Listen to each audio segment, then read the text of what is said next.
Howdy y'all. Gonna be making a custom bracket for my main A&L fuse. Figure I'd show you guys how I'm going about doing it. I'm gonna be making my bracket out of 1/4-inch cast acrylic. A little pro tip, if you happen to have a sign shop in your area or someplace that makes acrylic parts, pieces, whatever, give them a call. Sometimes you can get cast off for free. Ask for cast off, not scrap. You want to sound like you know what you're talking about. But some places will sell it to you cheap, maybe 10, 25 cents a pound, depending on how thick and how big you want. I got lucky because I know a guy who owns a sign shop and I got my acrylic for free. Ultimately, I want my main fuse to go right about here. What I'm gonna do is I'm gonna take this from the alternator, move it over to the other side, and then I'll put the wire from here. It'll make a nice transition right into here. Try to keep it from kinking up, whatever. There is a factory bolt right there, and I'm gonna utilize that for the bracket. So you get yourself just a piece of cardboard and Sharpie, whatever, you know, trace out your fuse holder on there, kind of where you want it to sit. And then I brought it over. It's gonna slide, get it in there, slide in down into there. I'll drill a hole for the bracket, and then voila. It'll sit there. Like I said, should be a nice smooth transition for the wire. And then from here, don't know if you can see that or not, that white speck of paint right there, it's not showing up very well. That is a factory grommet into the cab. There's already some wires going through it, and it should have enough space for the power wire as well. Alrighty, now once you have your template, you put it onto your acrylic and just kind of rough trace it around there, and then give it a rough cut with a jigsaw or whatever you have. Unless you have a bit that's specifically or specifically designed for acrylic, you're probably going to have to make a couple of passes, because it's just going to melt the acrylic back together as you cut it.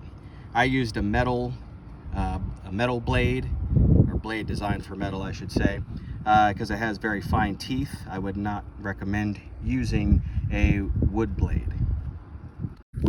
Now when you're ready to make your final pass, get yourself some template tape, or it's called woodworking tape. You can find it on Amazon. It's called woodworking tape. Get yourself something that you know has a nice straight edge. Line it up, because you're gonna want to bring it over to your router. I'm using a spiral flush trim bit, and that'll make the edges nice and neat. After you're all done with the router, you should have something like this. I'm leaving the tape on just because I'm gonna test fit it, make sure I don't need to trim anything else down. You may have to retape once or twice just so you get a good hold. You want to make sure that you use a large block of wood when you put it on, because you really want to have control over your acrylic, because that bit will want to grab and drag it through. So just something to be mindful of. So we'll test fit it.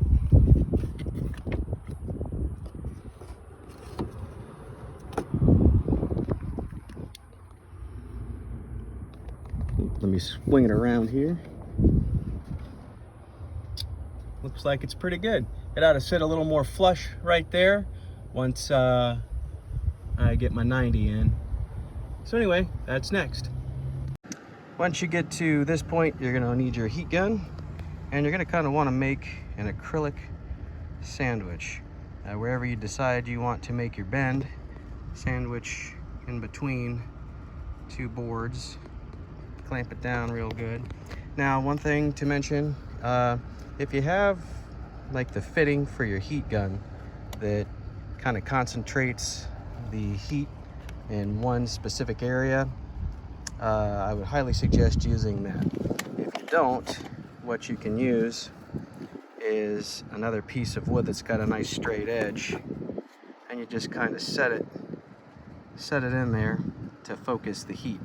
You're going to want to go back and forth with the heat gun, and then you'll want to come from underneath as well, trying to heat both sides evenly. And then once it softens up, you should be able to apply light pressure, and it should start to sag. Don't force it. If it's not ready to bend kind of on its own, you definitely don't want to crack it. Once you've got everything bent, once it's all said and done, you should have what looks sort of like this. I took the liberty of going back and hitting it with a roundover bit along the edges just to kind of soften them up, especially on the ends where the wire is going to come and potentially make contact. So,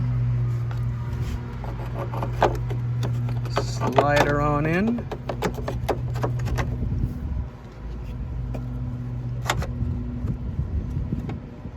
And there we have it. And of course I will drill out a hole for that factory bolt down there so I can fasten it appropriately. So now when it comes to fastening the fuse block to the acrylic, I highly suggest get yourself a set of these. These are drill and tap bits. They do it all at one time. I'm going to be using the M4. That's what I've got in the drill now. These were dirt cheap on Amazon. I think it was 10 bucks for a set of 6. And I'm going to be using machine screws, M4 machine screws. I think these are 10 millimeter, M4 10 millimeters. And they should just thread right into the holes. That way if you ever want to take it off, you're not degrading anything. You can take these screws in and out quite a few times with no worries. Once you get your holes marked out, another little handy dandy tool that will make your life easier, not only with this but just in general when you need to be drilling out things. Spring-loaded center punch.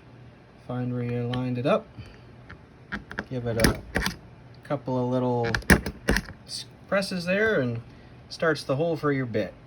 Also make sure that you've got a piece of wood or something underneath, because when you drill through, you're going to want something else to go into. Not only will it kind of help keep it from cracking, it just gives you a little more room to get down and get those threads on the bit to catch and to do their job.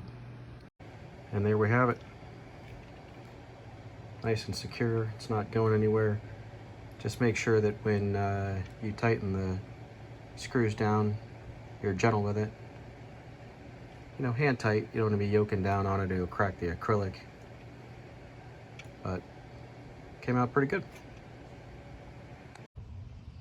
And there we have it, all installed. If you look down there, if you can see that, the factory bolt is no longer there. You need to get yourself an M8 by 1.25 by 30 mil. You can pick these up Lowe's, Home Depot. The factory bolt just, it's not long enough and it won't grab. So pick up that extra bolt. Also, don't drill a hole to run the bolt through. Actually make a complete notch. Notch it all the way up. That way you can just kind of start the bolt. It makes it a lot easier. And then just kind of slide it down over it, then finish tightening it down. You're probably going to need, you know, ratchet with an extension, because it's not exactly an easy task to get in there. So next up, I'll be running the power wire from here and through that factory grommet I mentioned earlier, and I'll show you that in a bit.